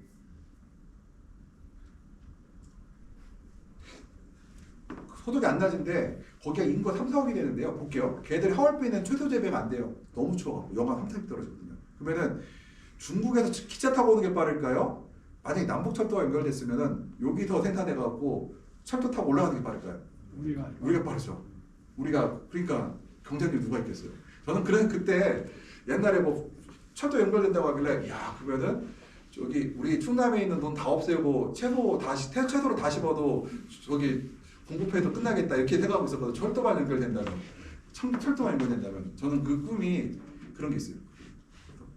굉장히 앞으로 생각. 예, 그래도 그렇죠. 이 중국하고 한국하고 북한하고 친하게 지내면서 철도만 이용할 수만 있다고 하면은 굉장히 좀 그래서 뭔가 좀 비슷해요. 그래서 국제적 여건에서 얘기를 할 때 제가 그 얘기를 해요. 이게 어차피 중국이 생산량이 많은 것 같지만 인구가 워낙 많다 보니까요. 그리고 물류가 되게 시간이 오래 걸려요. 그러다 보니까 이게 그다음에 우리가 이제 신혼의 현실을 보게 되면은 노동력이 부족하죠. 이거는 그러다 보니까 누굴 써요? 지금 외국인을 쓰는데 문제는 외국인도 한계가 있다는 거 앞으로. 그래서 이제 자동화가 필요한데 자동화가 되려면은 온실의 척도가 높아지고 규모가 커져야 되는 문제들이 생기죠. 200평짜리 자동화 못 시켜요. 200평짜리 스무동 30도가 못 시키고요. 5,000평, 6,000평 있으면은 내가 시킬 수가 있어요. 어느 정도가. 그러니까 여기서 완전 자동화가 아니더라도 부분적 자동화로 시작해서 점차 자동화가 늘어나겠죠. 실제로 자동화가 좀 생기고 있어요. 우리가 이제 온실을 지으면은 여기다가 무인 방지를 설치할 건데 무인은 아니에요. 유인인데 과거 둘이 주던 걸 한 명이 줘요. 그럼 이 노동력 반으로 준 거죠. 그리고 지금 아주 큰 온실에는 토마토를 수확할 때, 파프리카 수확할 때 지금은요 이만한 수레가 있거든요. 수레를 끌고 가서 여기다 싣고 끌고 나오거든요. 지금 아주 큰 온실은 어떻게 하느냐? 수레를 끌고 와서 수레가 여기로 와 있어요. 그러면 수확을 다 마치고 스위치를 누르면 수레가 바깥으로 나가고 새 수레가 들어와요. 그러면 인건비를 거기서 절약하고 있죠. 이런 것들이 계속해서 증가할 건데 문제는 바로 이제 규모화가 되고는 될 거예요. 근데 에너지가 문제예요. 에너지가 계속해서 비싸지고 있다는 거가 문제가 되고 보통 지금 규모의 영세화도 아직까지도 영세화다. 근데 아직 일본에 비하면 우리는 엄청나게 큰 농장이에요. 일본에 비하면. 그러니까 경쟁력이 훨씬 뛰어나죠. 다행히도 이 채소는 국제거래가 잘 된다고 안 된다고 했어요? 잘 안 된다고 했죠. 다행히도 우리 주변의 국가들이 우리보다 낙후됐기 때문에 우리가 그나마 경쟁력이 굉장히 높은 나라예요. 또 재밌는 거 하나 알게 되면은 중국의 온실을 많이 때려줬거든요. 문제가 됐어요. 운영할 사람이 없어서 한국에 데려가려고 그래요. 근데 한국 사람이 잘 안 가요. 왜 안 갈까요? 3헥타, 5헥타의 온실을 운영할 만한 기술자면은 한국에서도 억대 연봉이거든요. 굳이 내가 중국 가서 힘들게. 그리고 온실이 있는 지역이 도시 지역일까요? 시골일까요? 시골이죠. 내가 국경에 산다고 하면 사람이 가겠지. 근데 국경에서 차 타고 4시간 걸리는 그런 데서 있으니까 안 가죠. 사람들이 잘. 그래서 그다음 지금은 원에 문제가 있고요. 그다음에 수경재배를 보게 되면은 우리가 지금 수경재배라는 거는 배지에다가 이제 물을 양분을 공급하는 걸 얘기하는데요. 이제 자동화가 이제 잘 되고요. 생산성이 증대되는데 특히 생산성 증대가 보게 되면은 거의 최소한 50% 정도 생산이 증가하는 걸 볼 수가 있어요. 거의 이거만큼도. 그리고 수경재배를 하게 되면 장점이 온실을 거의 비우지 않아요. 거의 1년 내내 키워요. 과거에 온실을 섬세하게 비웠다고 하면은 수경재배로 전환시키는 분들은 거의 1년에 온실을 청소하는 시간 빼고는 거의 풀로 돌리고 있는 상황이에요. 그러니까 온실의 부가가치, 온실의 감가능력이 어때요? 줄어드는 거죠. 왜냐하면 내가 1년 온실을 줬는데 9개월만 활용하면은 9개월 쓰고 1년치가 날아가는데 내가 1년을 사용하면은 훨씬 더 30%의 부가가치가 더 올라가는 거죠. 내가 그만큼 옷을 안 비웠기 때문에. 그다음에 토경보다 수경이 깨끗하고 뭐 이제 불가능한 지역. 예를 들어서 과채료 재배는 기본적으로 물 빠짐이 되게 좋아야 돼요. 물이 안 빠지는 지역에는 농사가 안 돼요. 토양에는. 근데 지금은 수경재로 바꾸다든 땅이 딱딱하든 뭐 상관이 없어요. 물만 있으면 돼요. 물만 좋으면은 우리가 수경재를 할 수 있다. 그래서 그다음에 여가시가자 이거 보면은 이제 토경할 때보다 농장주가 할 일이 많이 줄어들고 있어요. 이것 때문에. 그래서 과거보다 편해지고 있고요. 그다음에 안전한 먹거리. 말씀드렸듯이 주한 미군은 수경재배 채소만 받는다는 거 아시고. 그다음에 수경재배 종류가 있는데요. 이거는 그냥 한번 다음 시간에 순수수경이 있고 배지재배가 있는데 순수수경은 뭐냐? 물로만 키우는 거예요. 배지경은 뭐냐? 이 안에다가 이런 요게 안면이거든요. 한번 들어보세요. 한번 들어보세요. 요게 안면인데 한번 들어보세요. 이게 물 채우면 10kg가 돼요. 지금 500g, 뭐 1kg, 700g밖에 안 나갈 건데, 예. 엄청 가볍죠. 요게 이제 물이 들어가면 10kg예요. 이걸 우리가 이제 밑에 요거 앞면이라고 하고요. 그다음에 순수경은 주로 이제 물만 키우는 건데 요거 주로 순수경은 주로 뭘 키울까요? 역체류를 주로 많이 키우고요. 고형경에선 주로 이제 과체류를 주로 키워요. 과체류를 우리가 했는데 주로 쓰는 게 암미연, 코코피트, 폴라이트인데 국내에서는 코코피트를 제일 많이 쓰는 코코피트 잘못된 말 사실 코이어라고 해야 돼요. 코코피트 상표명이라 코코피트, 암미연, 폴라이트로 해서 지금 우리가 제일 많이 쓰고 있는 배지고요. 밑에 거는 과거에 이런 것도 있었구나. 옛날에는 있었는데 지금은 다 사라졌다. 이렇게 생각하시면 돼요. 왜 사라졌을까 이것들이? 얘에 비해 생산력이 떨어지니까 안 썼겠죠. 근데 지금도 누가 이거를 갖다가 저 국가기관에서 해가 보급사업을 하고 있더라고. 모래병을. 그래서 우리가 미친 분이라고 얘기를 하고 있는데, 그러니까 세계적으로 세계가 거의 99%예요. 일부 아까 뭐라고 했어요? 훈탄을 쓴다고 했죠. 동남아 지역의 일부가. 그거는 자재구 수급이 원활하지 않기 때문에 쓰는 거고 인건비 문제 때문에 거의 다 세 가지를 주로 쓰고 있다. 보시면 되고요. 그다음에 담액 수경을 보게 되면 이렇게 물이 이렇게 떠 있는 상태로 이렇게 떠 있죠. 상추에 이렇게 물에 떠 있죠. 담액 수경. 담액이 뭐예요? 담이 깊은 담가놓다. 그다음에 NFT면 이거 F가 필름이에요. 필름이라는 물이 깊다는 얘기하고 펴졌다는 얘기죠. 10개 펴졌다는 얘기죠. 근데 NFT라고 하는데 뉴트리언트 필름이라고 하는데 영양 필름. 그러니까 물이 굉장히 10개 지나가죠. 그러면 이게 이제 요것이 더 굉장히 비싼 첨단 시설인데요. 문제가 요게 이제 상추 재배 유럽에서 많이 하고 있는데 이 설비가 토마토나 오이 키우는 설비보다 비싸요. 근데 매출이 토마토나 오이에 비해서 안 나오거든요. 그러다 보니까 우리나라에서는 NF나 DFT를 거의 안 하고 있어요. 그러면 뭘 할까 주로? 고형경에서 그러니까 1.2m짜리 배지에다가 폴라이트 채워서 상추 키우고 있는데 가격이 싸서 이렇게 하고 하는 것들이거든요. 인건비는 많이 들어가, 그러니까 사람이 일하기는 불편한데 그래도 시설비가 싸서 하는 건데요. 지금 유럽에서는 이게 한 이유가 유럽에서는 외국인 노동자를 써도 인건비가 한 400만 원 정도 비싸래요. 굉장히 비싸요. 그러니까 자동화할 이유가 있죠. 근데 우리나라는 아직까지 외국인이 220만 원이기 때문에 이 NFT 쓰는 것보다는 싸거든요. 그래서 우리가 지금 현재 펄라이트 깔아놓고 거기다가 이제 그 상추를 심어놓고 있어요. 근데 우리나라에 앞으로 외국인 인건비 비싸지면 어떻게 될까요? 아마 이리로 갈 거예요. 근데 지금 외국인 인건비가 싼데 이거 쓰는 분들 있잖아요. 그러면 우리가 뭐라고 하냐면은 그러니까 유럽에서 하니까 여기서 이제 왜라는 게 생겨요.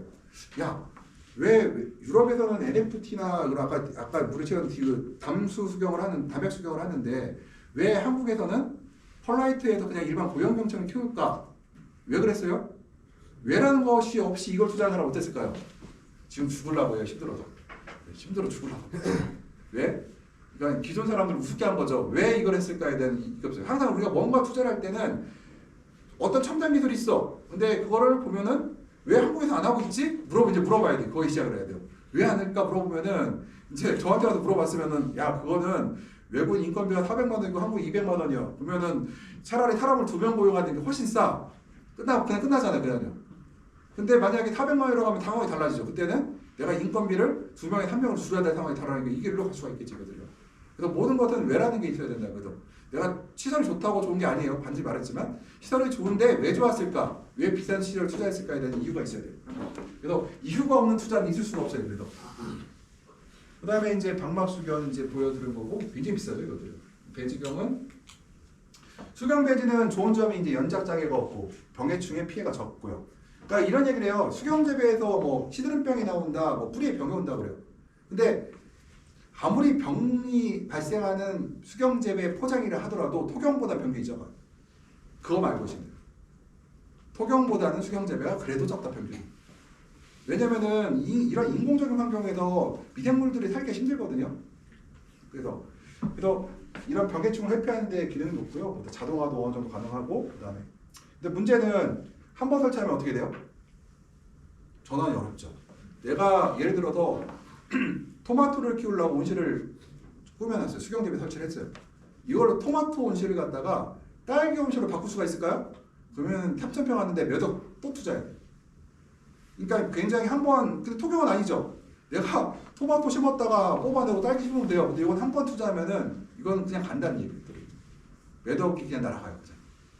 그래서 그런 초기 시설 투자비가 많다. 그러다 보니까 자본에 이제 얘기가 나오죠. 그래서 옛날에는 그러다 보니까 거의 이제 이 투자를 하실 때 거의 대출을 의존하는 경우가 많아요. 대출을 보통 자기 돈 20-30%에 나머지 다 대출 받아가지고 쓰시거든요.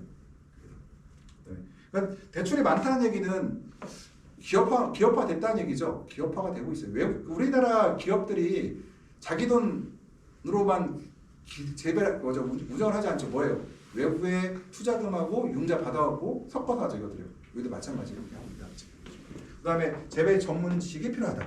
이거는 이제 수경 재배를 하기 위해서는 되게 안전하고 좋아요. 안전해요. 되게. 단 어떨 때 안전하냐? 내가 점검을 하고 처리를 할 때. 왜냐면 수경 재배 눈에 보이거든. 토경은 어때? 땅속에 있는 게 안 보이죠. 수경 재배 눈에 보여요. 그럼 어때요? 내가 미리 점검하고 예방할 수가 있어요. 그래서 굉장히 전문성만 띄고 교육만 충분히 받는다고 하면은 토경 재배보다 수경 재배가 실패할 확률이 훨씬 적어요. 왜냐면 볼게요. 비가 와요. 지하부가 어때요? 습해지죠. 습해지면 병 오거든요. 해가 없는데 습해지면 병이 와요. 근데 수경 재배는 어떻게 해요? 비가 와요? 물 딱 끊어요. 그러면 끝이잖아요. 굉장히 쉽죠. 근데 비가 오는데 물을 계속 주고 있으면 어떻게 돼요? 얘도 더 잘 죽겠죠. 그때는. 그러니까 내가 정확하게 점검하고 표시할 수 있다고 하면은 굉장히 쉽다. 그래서 오히려 우리 젊은 사람들한테 맞아요. 우리는 뭐 해줘요? 출퇴근을 우리가 하려고 하죠. 그러면 출근해서 해야 돼. 수경 재배할 사람들. 야, 이제 어제 배지가 지금 어제 함수율이 늘었나 줄었나? 어제 봤더니 어제는 함수율이 아침에 왔을 때 55%였어. 근데 오늘 쟀더니 50%야. 그러면 야간 생산량이 좀 많은 거네? 그러면 내가 밤에 저녁 때 가기 전에 물을 한 번 더 주고 가야지. 반면에 어제 55%였는데 오늘 60%야. 광이 좀 줄어들고 있어. 그러면은 지난번 일주일 전에 55%였는데 오늘 쟀더니 60%야. 야, 그러면은 야간의 생산량이 줄어들었네? 그럼 어떻게 해야 돼요? 물을 한 번 더 일찍 끊어야지. 이것만 지키면은 된단 말이에요. 토경은 안 돼요. 그게. 내가 토양 속을 측정할 수가 없어요. 굉장히 내가 전문 지식을 알고 있고 점검만 잘하고 그 지식을 통해서 점검만 한다고 하면은 굉장히 안전한 재배를 이렇게 할 수가 있어요. 그리고 우리나라 좋은 게 하나 있어요.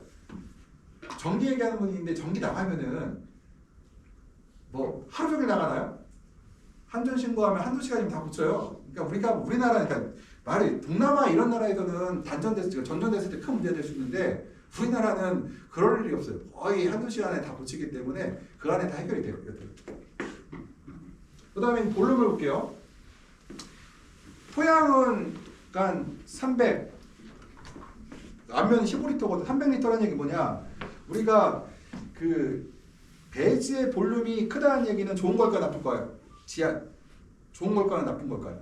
이게 크다는 얘기는 뿌리가 누가 많아요? 얘가 많아요, 얘가 많아요, 뿌리가? 300이 많겠죠? 그럼 뿌리가 많은 게 좋은 걸까요? 왜 뿌리가 많고 배지가 클까요? 토양은 배지에 비해서 식물이 흡수할 수 있는 물이 능력이 떨어져요. 그러니까 같은 뿌리로 물을 먹을 수 있는 양이 적다는 얘기예요. 그러니까 얘는 이만큼 크다는 얘기는 뿌리가 이만큼 차지하고 있다는 얘기거든요. 뿌리가 많다는 얘기는 좋은 게 아니에요. 왜 안 오느냐? 뿌리가 많다는 얘기는 내가 과일을 키울 양분을 갖다 뭘 만들었어요? 뿌리를 만들었죠. 뿌리가 작다는 얘기는 뿌리가 작다는 얘기는 뿌리를 만들 양분을 갖다 과일을 만들었다는 얘기거든요. 그래서 수경재배에서 생산성 차이를 이 뿌리 양으로 보는 견해가 많아요. 30%는 여기서 차지한다. 뿌리가 많기 때문에 생산이 적다. 토양은. 그러니까 우리가 배지라는 거는 뭐냐? 적은 볼륨에서 더 많은 물과 많은 양분을 공급할 수 있어요. 식물한테. 그러니까 어때요? 충분히 더 작은 뿌리를 유지할 수 있다는 얘기 되죠. 토양은 더 큰 걸 차지해야 돼요. 물 볼게요. 함수율도 그렇고요. 쭉 있는데 여기서 이제 재밌는 게 하나 있어요. 이거 보고 제가 사용별 물 사용량인데 필드가 토경이 수경보다 물을 많이 쓴대요. 이상하죠? 수경 재배 해보셔서 아시잖아요. 토경이 많이 써요? 수경이 많이 써요? 수경이 훨씬 많이 써요. 근데 예. 효율성 수경이 많이 쓰는데 그 이유가 있어요. 우리가 쓰는 양은 물론 수경이 많은데 이게 왜 그러냐면 이거 내 유럽 자료잖아요. 유럽은 지하수가 없어요. 그러니까 우리가 주는 물은 토경에 주는 물은 뭐냐? 내가 주는 물보다 지하에서 먹는 물이 훨씬 많아요. 수경은 뭐예요? 내가 주는 물만 먹죠. 그러니까 여기서 이제 이게 장점일 수 있고 단점일 수 있는데 토양은 내가 주는 물보다 지하에서 오는 물이 많다. 이게 통제가 돼야 안 돼요? 안 된다는 얘기잖아요. 이거는 좋은 게 아니에요. 사실. 예. 내가 통제할 수 있어야 돼요. 모든 것을. 통제하면 안전한 거고 통제하지 못한 건 안전하지 않은 거예요. 이것들이. 어떤 분이 토양이 더 안전하지 않느냐? 그거는 진짜 게으르게 농사 짓는 사람들은 토양이 안전할 수 있어. 그런데 우리는 그게 여기 계신 분들은 옛날 술 먹고 할 일을 하는 사람 아니죠. 아침에 해 뜨거나 1시간 이내에 출근할 것이고 해지고 퇴근할 거 아니에요. 그러면은 나는 그 시간에 외국인들이 입다고 하는 동안 뭐 해야 돼요? 온실의 장비들 점검하고 체크를 해야 되겠죠. 문제가 있는 점인지. 그럼 문제 아무 문제도 안 돼요. 그러면. 그래서 그 보면은 이런들 그래서 실제로는 토경과 수경이 보게 되면은 유럽에서는 토경이 지하수가 없기 때문에 물을 많이 쓴다고 하는데 우리나라에서는 그렇진 않다. 근데 저도 이것 때문에 처음에 헷갈렸는데 가만히 생각해 보니까 간단하더라고요. 우리는 주는 물보다 먹는 물이 많고요. 우리가 물을 주면은 지하수와 연결돼서 모세관을 쭉 빨아 올리거든요. 그래서 훨씬 더 물을 많이 써요. 왜 그러냐면은 1헥타의 온실에서 토마토 오이 키우면은 그러니까 5, 6월 달에 50톤에서 60톤의 물이 증발돼요. 그러면은 50톤, 60톤 물을 줘야 되잖아요. 수경은 주는데 토경은 50톤 물 준다. 아무도 없어요. 3,000평이다. 그럼 그 물은 어디서 나왔을까? 바다에서 올라온 거죠. 전부 다. 그 얘기는 통제가 안 되는 물이 올라오고 있다는 얘기예요. 우리가 그런 얘기를 해요. 알려진 위험은 위험하지 않은 거고 모르는 것도 위험한 거다. 이렇게. 그러면은 지금 이게 수경지인데 알메리아 지역의 수경인데요. 내가 수경 좋게 시설한 게 어때요? 바닥에 비닐 하나 깔아놓고 배지 하나 올려놨죠. 근데 이렇게 했음에도 불구하고 12kg 따던 걸 60kg 딴대, 20kg 딴대요. 평당 36kg, 40kg, 평당 한 60, 한 5kg 딴 이런 시설에도. 여기는 이게 가능한 이유가 있어요. 저기 물이 쭉쭉 지하수가 없다고 했잖아요. 다 빠져요. 우리나라 저렇게 하면 큰일 나요. 사람이 못 따져요. 이렇게. 우리는 이제 배수구를 배출하는 걸 만들어야 되는데.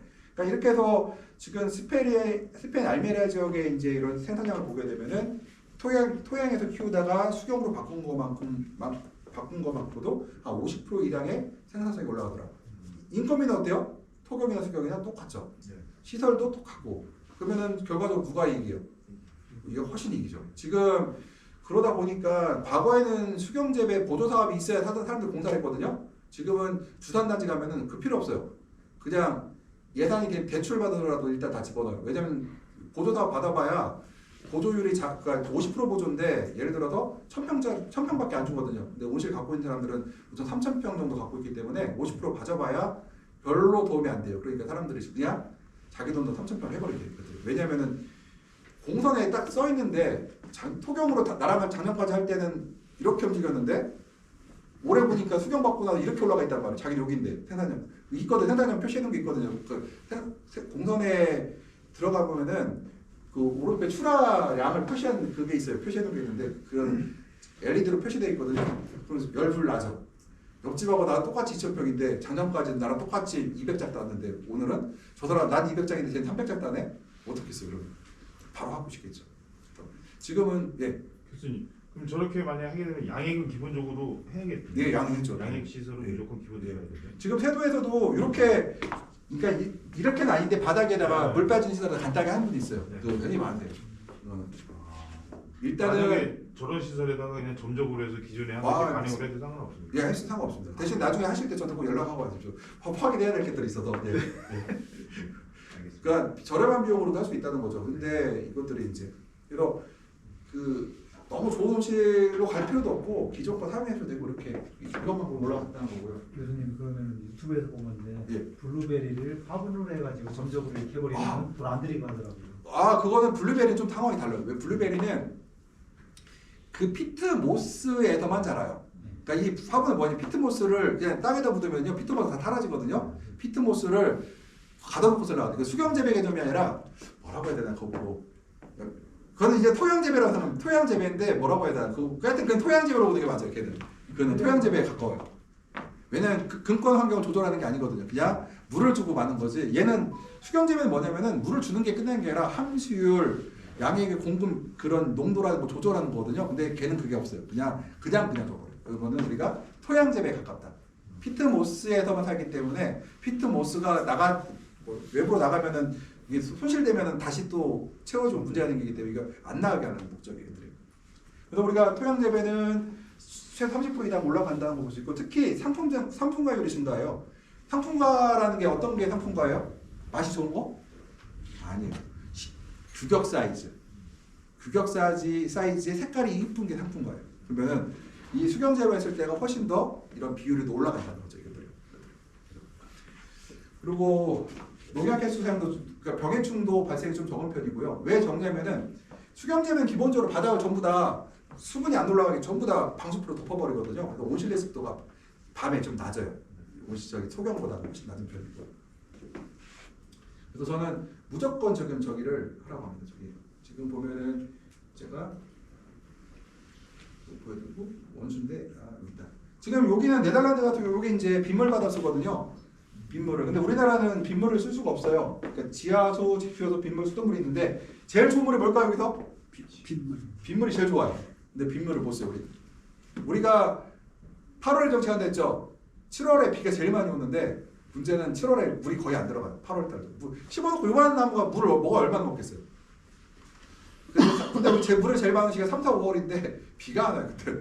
그래서 우리는 그렇고 그러니까 네덜란드가 굉장히 유리한 거예요. 그리고 우리 뭐 쓰느냐? 지금 지하수 쓰거나 지표수 쓰거나 수돗물 쓰는 사람도 있어요. 수돗물은 1톤에 얼마일까요? 가격이? 1,500원? 네, 정도 돼요. 비싸죠. 그런데 하루에 50톤 쓰면 얼마예요? 1헥타면? 물가만 7만 원이죠. 한 달 쓰면 얼마예요? 5월 달 물가만 200만 원. 굉장히 비싸요. 그런데도 해요. 왜냐? 평균이 훨씬 많이 나오니까. 김해 이런 데 가면 다 저기요. 수돗물로 수경재배하고 있어요. 근데 수돗물도 아무나 쓰는 게 아니에요. 수돗물 많이 들어온 지역이 있고 뭐 안 들어온 지역은 못 써요. 이것도. 들어온 지역은 해운 지역이고. 그래서 지금 지표소를 쓰는 쪽으로 가고 있는데 지금 부여 지역은 이제 맑은 물 사업이라고 해서 강물을 갖다 이제 옮겨주는 수업을 하고 있고 이제 옆 동네 논산하고 익산이 세도 가는 거 보고 배가 아프잖아. 그래서 지자체에서 이제 욕을 했어요. 야 우리도 해줘. 그래서 이제 그거 하고 이제 앞으로 할 거래요. 지금 설계 들어갔다고 하더라고요.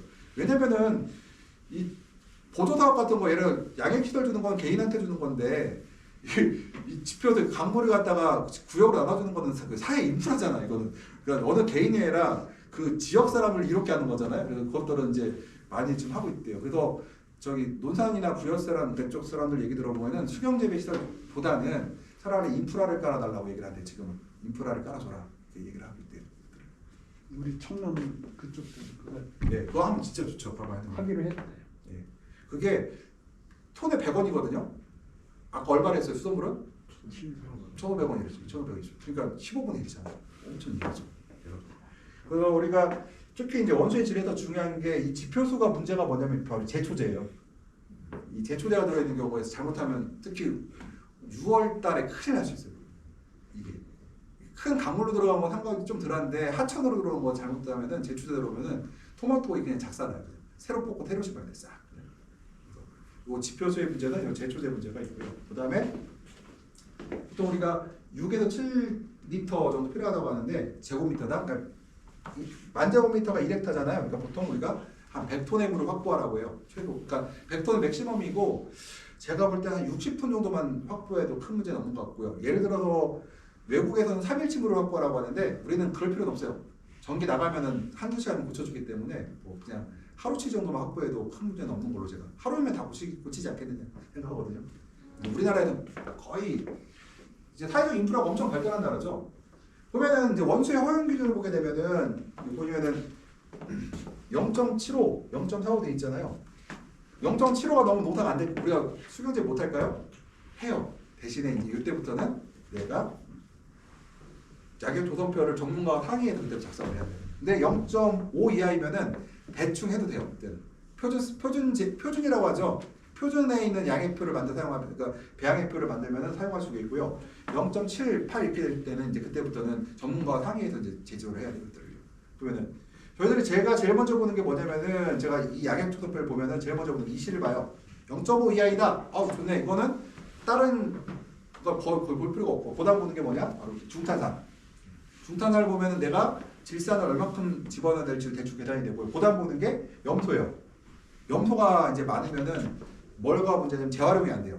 우리가 이제 앞으로 이제 시대가 발달함에 따라서 수경재배도 재활용을 해야 되거든요. 이제 앞으로 이제 저는 수경재배 시설 하시는 분들한테 이런 얘기를 많이 하거든요. 하는데 양액 재활용 시설은 설치하지 마시고 자리만 만들어놔라. 왜냐? 앞으로 보조율 90% 나올 거예요. 거의 뭐 자기 돈 거의 안 들어갈 수 있거든요. 기계들. 왜냐면은 지금 탄소제로 하라며. 탄소제로 하기 쉽게 제일 쉬운 게 뭐예요? 양액 배양액 재활용. 배양액 재활용은 비료 만들 때 뭐가 들어가요? 이산탄소 쓰잖아. 탄소가 연료 그죠? 뭐죠? 저기 기름 떼갖고 이게 뭐야 비료 만드니까 그래서 지금 아마 정부 정책으로 해서 이거 아마 요 사업은 계속해서 늘어날 거로 보기 때문에요. 그래서 보면은 근데 문제는 재활용할 때 염소가 많으면 염소 나트륨이 많으면 재활용을 못해요. 이건 다 배출해야 되기 때문에. 그래서 염소 나트륨 한번 보고요. 그래서 보통 우리가 하신 분들은 0.5 이하면은 전혀 문제가 없다 생각인데 우리 학생 중에 하나가 아버지가 이제 수경 재배를 해서 올해 저기 졸업하면 이제 넘긴다고 해서 이제 와달라고 해서 가봤더니 물 검사해봤더니 0.3 정도 나오더라고요. 0.4. 그래서 내가 이 정도 물이면은 세도 사람들이 너무 좋아하는 물이다. 물 때문에 농사가 안 된다고 할 수는 없다. 얘기 끝났어요. 이 정도 물이. 근데 이게 넘어가도 넘어가는 데가 더 많아요. 그렇지만 우리가 이걸 보고 조정해서 써요. 넘어가도 우리가. 예를 들어서 아까 알메리아 스페인 얘기했죠. 스페인은 물이 0.7이 아니라 4 나와요. 4. 4인데 어떻게 농사질까요? 4에다가 맑은 물을 섞어서 2를 만들어. 2를 만든 다음에 비료를 3을 섞어서 5를 만든 다음에 공급을 해요. 그리고 재활용하는 다 버리죠. 이렇게. 그렇게 해서 농사도 져요. 그렇게 해서도 생산을 한단 말이거든요. 그러니까 이거는 조금 이제 전문적으로 이제 조금 기술적으로 배우고 전문가 상담하면은 할 수가 있고 0.5 이하면 볼 것도 없어요. 그건 너무 좋은 물이다. 그다음에 제가 여기 보면은 이런 표들이 있는데 이런 표들은 이제 참고 사항이지 뭐 이제 아까 말씀드린 이제 부합부 배약 제어하는 부합 이런 것들 나트륨하고 염소가 많은 건 제어는 안 된다는 것들. 여기서 이제 과체류가 염에 강할까요, 약할까요? 토마토, 오이, 파프리카, 가지 매우 강해요. 이시가 높아도 농사가 안 될 리가 없어요. 나중에 이제 토마토나 이런 거 교육을 할 때 아실 건데 굉장히 높아요, 이시가. 그래서 이시가 높다고 해서 농사가 안 되는 게 아니라 과체류는 물 빠짐이 농사가 안 되거든요. 물 빠짐이 안 좋은 농사가 안 돼요. 그리고 수경 재배할 때 배지에 물이 고이면 죽어요. 물만 안 고이면은 농사 잘 돼요. 그래서 항상 이제 우리 이제 학생들 이제 우리 졸업하시고 나면 제가 가서 이제 볼 건데 제일 많이 보는 게 배지를 배액구 뚫는 거 제일 많이 보거든요. 배액구만 잘 뚫어도 사고 안 나고요. 배액구 잘 뚫고 물 주는 시간만 조절하면은 마감 시간만 잘 조절하면은 큰 사고 안 나요. 사고만 안 나면 먹고 사는데 진짜 없거든요. 사고만 안 나요. 그러면은 저희가 또 이거 보면은 이제 염의 농도에 따라서 비료 농도가 있잖아요. 염이라는 거는 비료예요. 소금이 비료 염이 아니라 염은 다 비료라고 해요. 염에 소금이 들어있는 것뿐이에요. 그러면은 염에 따라서 이시에 따라서 이제 염도에 따라서 염도가 낮아도 농사가 안 되고 높아도 농사가 안 돼요. 그래서 이 적정선이라는 게 있는데 이 적정선은 토마토란 말, 내가 토마토를 키우고 있어요. 오이를 키우고 있어요. 이 적정선은 같을까요, 다를까요? 내가 여기서 계속 키우고 있어. 변할까요, 안 변할까요? 적정선이 계속 변한다. 지금 오늘하고 한 달 후하고 내가 같은 곳에서 키우고 있는데 적정 농도가 이게 달라니까. 예를 들어 지금 여기였는데 이쪽에서 이만큼 더 가야 좋아질 수가 있어요. 아니면 이거 내려갈수록 좋을 수가 있어요. 이것을 우리가 뭘 보고 판단할까요? 그렇죠. 나무 생육 보고 판단해요. 생육 보고 지금 현재 근권의 염, 이씨가 높은지 낮은지를 나무를 보고 판단해요. 나무를. 그래서 이거는 우리가 적정 이씨가 얼마냐? 그러면 보통 우리가 3.5에서 토마토 같은 경우 8, 9까지 얘기해요. 3.5에서 8, 9. 그럼 뭐예요? 너무 차이 나죠? 어떤 때는 3.5 정도 좋은 것 같은데 어떤 때는 8, 9가 좋을 수도 있다는 얘기예요. 오이 같은 경우도 한 3부터 한 5까지, 6까지도 나요. 6까지. 토마토가 훨씬 더 넓어요. 가지과자부터. 그러니까 고정시키지 말라는 걸 말씀드리고 싶어요. 3.5가 좋다, 4.5가 좋다 이건 없어요. 그런 거는 나무의 생육에 따라서 3.5가 좋을 수도 있고 4.5가 좋을 수도 있고. 그러니까 예를 들어서 뿌리가 되게 좋은 나무, 내가 어떻게 했는데 뿌리가 진짜 발달이 잘 돼 좋아. 이시가 높은 게 좋아요, 낮은 게 좋아요? 높아야 돼요.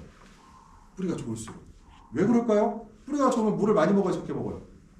많이 먹죠. 물 많이 먹는 게 좋은가요? 그 조정해야 될 거 아니에요. 그러면은 뿌리가 좋으면은 이시를 좀 높게 관리해요. 이시를 높게 관리하면 뿌리가 안 썩어요.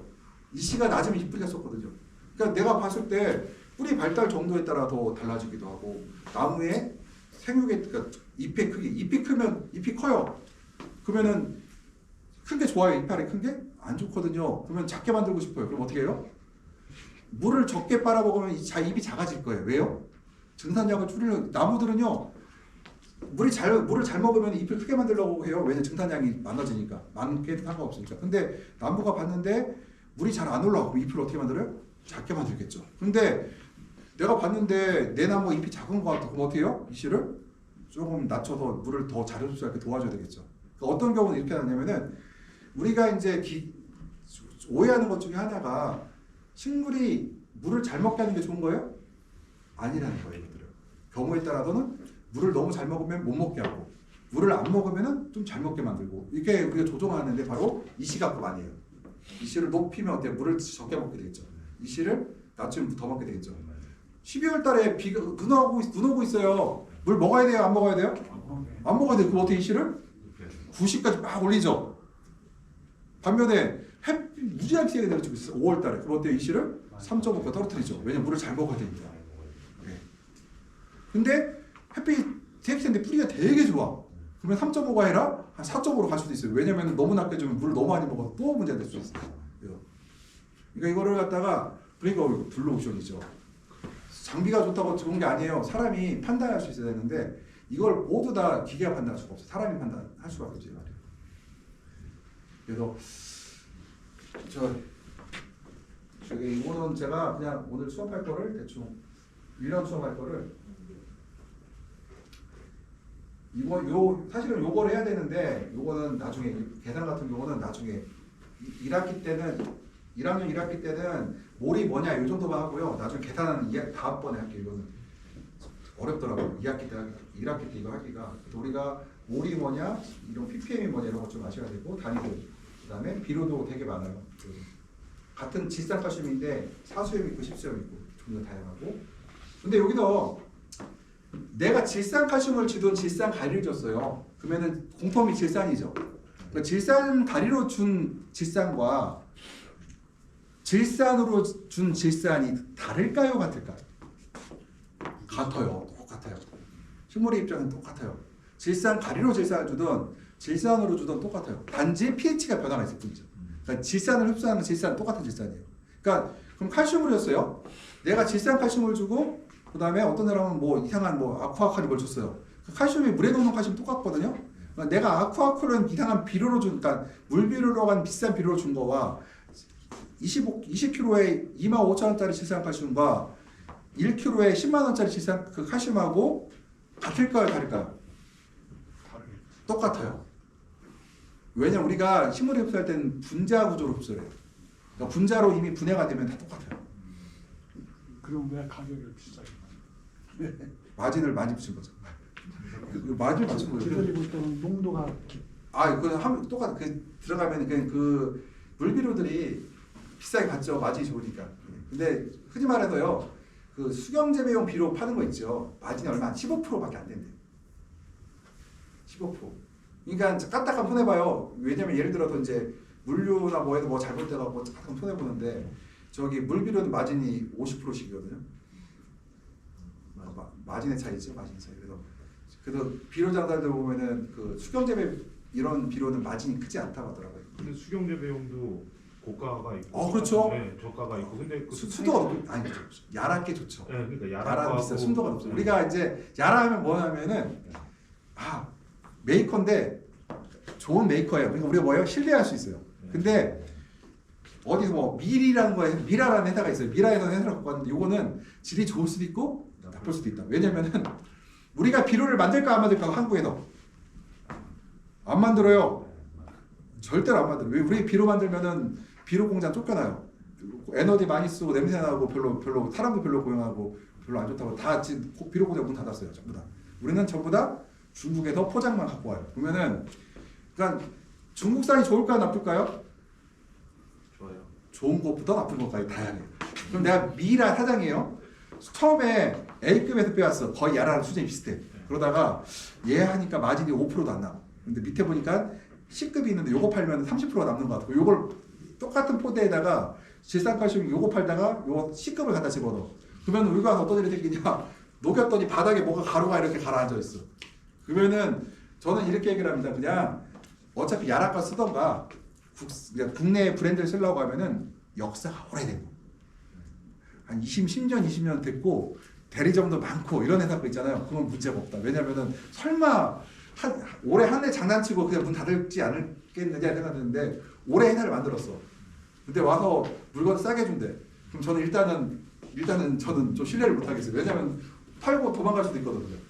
근데 뭐 조금 큰 회사 상장이거나 비상장이라든 하더라도 상장회사는 더 좋고 비상장회사라도 역사가 한 20년 됐고 전국적으로 이렇게 대리점에서 팔고 있으면은 설마 올해 한 번 장사 땡치고 도망갈까 이런 생각 안 하거든요. 그러면은 얘들 주던 거 주겠지.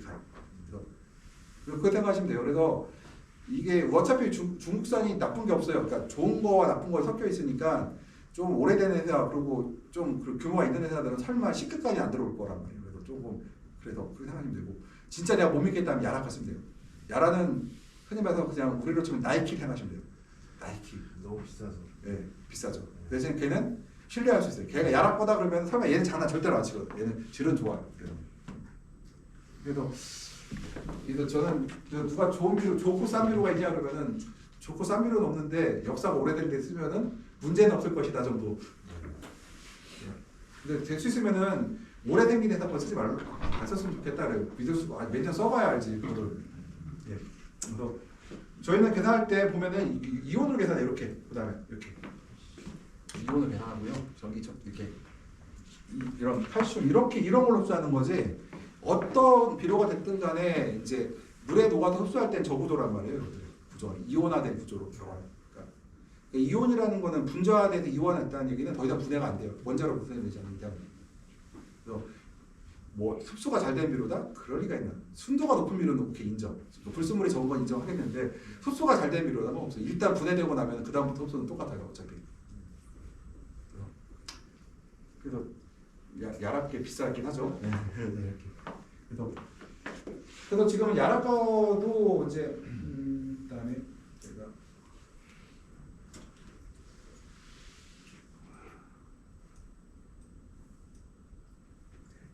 여기서 수업을 마치고 잠깐 저기 과대표 잠깐 와봐요.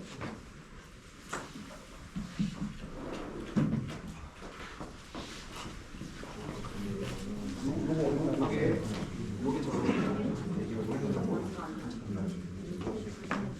USB 있어 없어요? 네.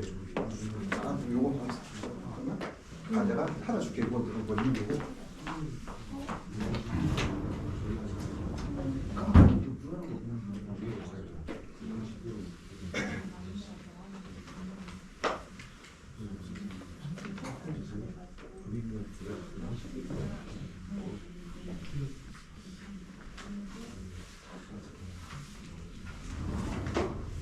이거 갖고 그냥 가져다 쓰고 환경제하고 파일이 환경제하고 두개 주면